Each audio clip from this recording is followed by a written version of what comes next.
Hello friend, तुमचं स्वागत आहे आजच्या आपल्या नवीन व्हिडिओमध्ये. तर या व्हिडिओमध्ये आपण पाहणार आहोत MSCIT इरा सेशन 22. सर्वात पहिले तर इंट्रोडक्शन टू द सेशन पाहून घ्यायचं आहे. त्यानंतर यामध्ये बघा आपल्याला 3 नॉलेज चेक दिलेले आहे. तर 3 पैकी आपल्याला पहिलं नॉलेज चेक आपल्याला 21st सेंचुरी ऑफिस स्किल्स या ऑप्शन्सवर क्लिक करा. या ॲरोवर क्लिक केल्यानंतर या ठिकाणी पाहू शकता टेस्ट युअर नॉलेज दिलेलं आहे. तर हे पहिलं आपलं नॉलेज चेक असणार आहे. तर नॉलेज चेकवर क्लिक करा आणि त्यातून आपल्याला स्टार्ट करायचं आहे. तर पहिल्या नॉलेज चेकमध्ये बघा 2च प्रश्न दिलेले आहेत. तर पहिला प्रश्न, you can setup page orientation from dash tab म्हणत आहे. तर याचं उत्तर बघा. तर याचं उत्तर पेज लेआउट आहे. त्यानंतर सेव्ह अँड नेक्स्टवर क्लिक करा. You can not customise margin in MS Excel म्हणत आहे. तर याचं उत्तर बघा. तर याचं उत्तर फॉल्स आहे. सेव्ह अँड नेक्स्टवर क्लिक करा. त्यानंतर एंड एक्झामला येस करायचा आहे. तर अशा प्रकारे आपलं पहिलं नॉलेज चेक झालेलं आहे. त्यानंतर आपल्याला दुसरं नॉलेज चेकसाठी आपल्याला रिव्ह्यू टॅब या ऑप्शन्सवर क्लिक करा. रिव्ह्यू टॅब या ऑप्शन्सवर क्लिक केल्यानंतर आपल्याला त्याच्या खालच्या रिव्ह्यू टॅबवर क्लिक करायचं आहे. त्यानंतर याच्यामध्ये आपल्याला पाहायचं आहे दुसरं नॉलेज चेक कोणत्या ठिकाणी दिलेलं आहे. तर त्यानंतर ॲक्सेबिलिटी ग्रुप या ऑप्शन्सवर क्लिक करा. या ऑप्शन्सवर क्लिक केल्यानंतर थोडं स्क्रोल डाऊन करा आणि चेक करायचं आपल्याला दुसरं नॉलेज चेक कोणत्या ठिकाणी आहे.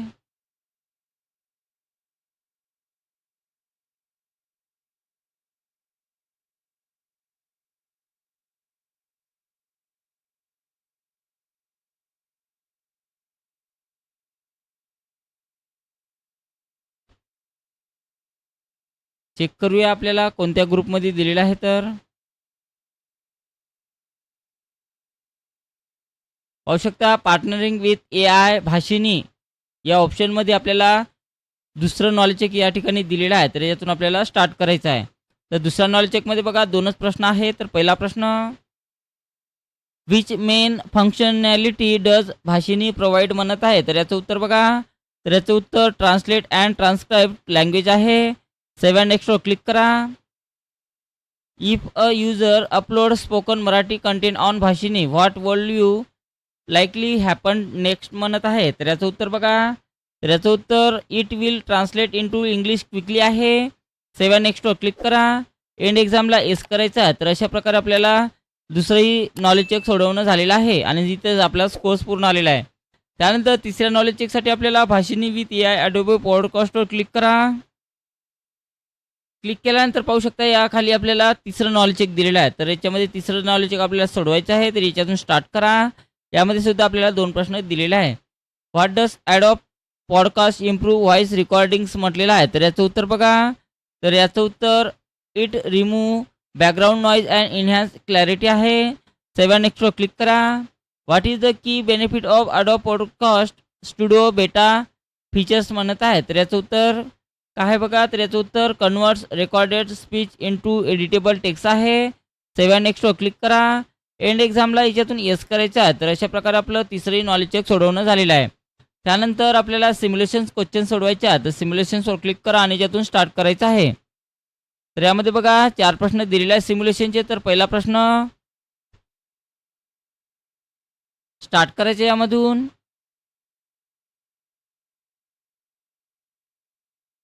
It is very easy to change the font of entire worksheet in single click. So change the font of entire worksheet using to Canva page layout tab म्हणत आहे.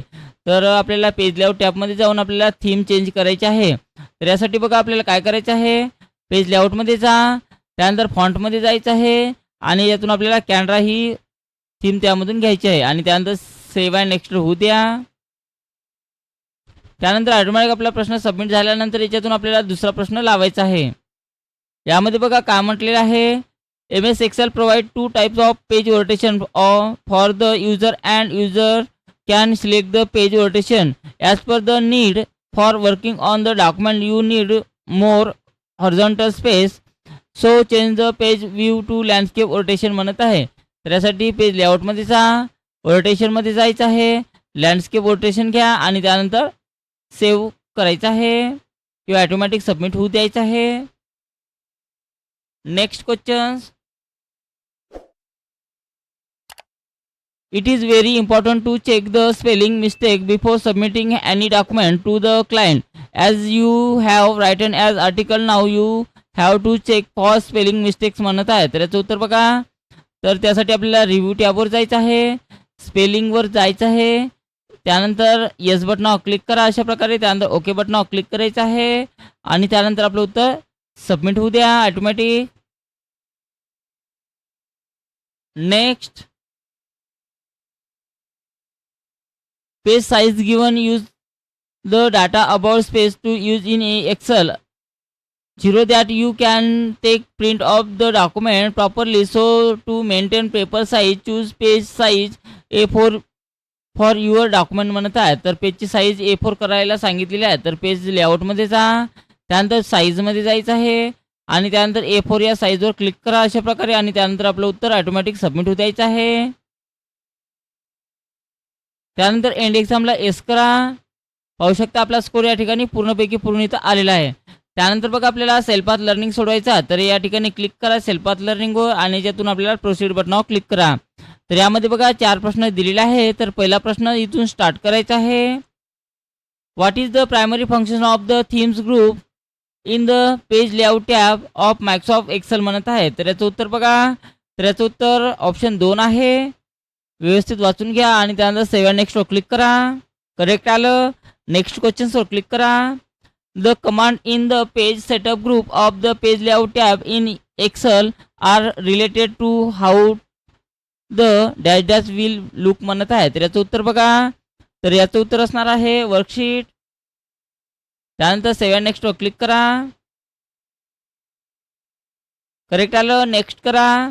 Which of the following images display the option from the review tab to help you check spelling in your worksheet म्हणत आहे. तर याचं उत्तर बघा, तर याचं उत्तर ऑप्शन 2 असणार आहे. स्पेलिंग ऑप्शन्स आहे ते. सेव्ह अँड नेक्स्टवर क्लिक करा. What is the purpose of the check accessibility option in Microsoft Excel म्हणत आहे. तर याचं उत्तर बघा, तर याचं उत्तर असणार आहे ऑप्शन 1. व्यवस्थित वाचून घ्या आणि त्यानंतर सेव्ह अँड नेक्स्टवर क्लिक करा. एंड एक्झामला क्लिक करायचं आहे. तर अशा प्रकारे आपलं सेल्फ पाथ लर्निंग सोडवणं झालेलं आहे आणि या ठिकाणी स्कोर्स आपला पूर्णपैकी पूर्ण इथं आलेला आहे. त्यानंतर याला क्लोज करा. त्यानंतर बघा आपल्याला guided do it were self सोडवायचा आहे. तर guided do it were सेल्फवर click करा आणि त्यानंतर याच्यातून स्टार्ट करा. तर यामध्ये बघा 5 प्रश्न दिलेले आहे. तर पहिला प्रश्न याच्यातून स्टार्ट करा.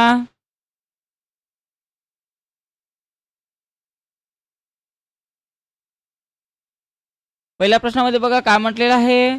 Check the spelling error in the display worksheet using review tab proofing group and spelling म्हणत आहे. तर स्पेलिंग चुका दुरुस्त करण्यासाठी रिव्ह्यू टॅबवर जा, स्पेलिंगवर क्लिक करा, त्यानंतर येस बटनावर क्लिक करायचं आहे आणि चेंज ऑलवर क्लिक करायचं आहे. अशा प्रकारे त्यानंतर सर्व चेंज झालं. त्यानंतर ओके करा आणि त्यानंतर सबमिट करा. ओके करायचं आहे. त्यानंतर नेक्स्ट क्वेश्चन्स लावा यामधून.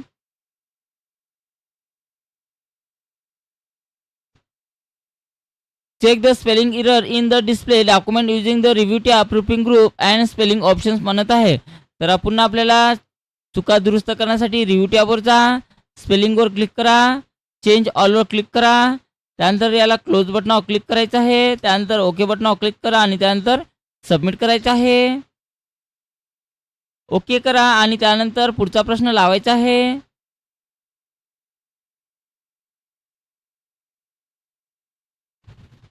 In the display document change the page rotation to landscape mode using page layout tab page setup group rotation options म्हणत आहे. तर यासाठी बघा आपल्याला पेज लेआउटवर जा, रोटेशनवर जा, त्यानंतर लँडस्केपवर क्लिक करा अशा प्रकारे आणि त्यानंतर आपलं उत्तर सबमिट करायचं आहे.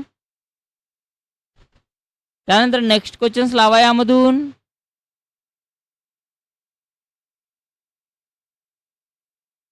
In the given Excel file to add a comment for cell B2, go to the review tab. Now click on the new comment option. Type the comment good to go.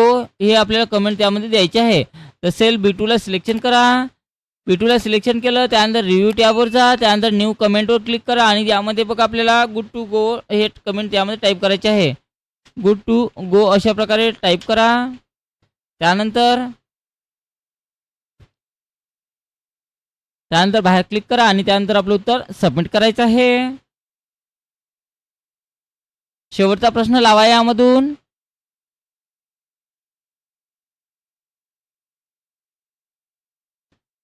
यामध्ये बघा काय म्हटलेलं आहे. In the given Excel file, to use the check accessibility option, go to the review tab. Now click on check accessibility option. A box will be appear on the right side of the page. Scroll through the suggestion and make it changes if required म्हणत आहे. तर यासाठी आपल्याला review टॅबवर जा, त्यानंतर check ॲक्सेसिबिलिटीवर click करा, त्यानंतर आपलं उत्तर सबमिट करायचं आहे. तर अशा प्रकारे आपलं गायडेड ड्युटीवर सेल्फ सोडवणं झालेलं आहे. त्यानंतर एंड एक्झामवर क्लिक करा, त्यानंतर एंड एक्झामला येस करायचं आहे. तर अशा प्रकारे आपला स्कोर्स या ठिकाणी पूर्ण आलेला आहे. त्यानंतर बघा आपल्याला शेवटचं सेशन कंप्लीशन टेस्ट सोडवायचं आहे. तर त्याच्यावर क्लिक करा आणि याच्यातून आपल्याला स्टार्ट करायचं आहे. तर यामध्ये बघा 10 प्रश्न दिलेले आहे. तर पहिला प्रश्न, your school got a new computer. When you open it you see a large box with port and the back. What is this part call म्हणत आहे. तर याचं उत्तर बघा, तर याचं उत्तर सिस्टीम युनिट आहे. त्यानंतर सेव्ह नेक्स्टवर क्लिक करा. If the system unit was missing what would happen when you try to use the computer म्हणत आहे. तर याचं उत्तर बघा, तर याचं उत्तर ऑप्शन 2 आहे. It will not process any data. Save नेक्स्टवर क्लिक करा.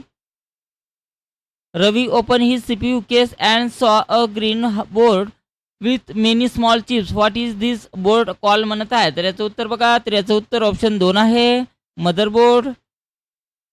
Your friend says the keyboard is also part of the system unit. Is this correct म्हटलेलं आहे. तर याचं उत्तर बघा, तर याचं उत्तर no, because it is an input device not inside the unit. हे त्याचं उत्तर असणार आहे.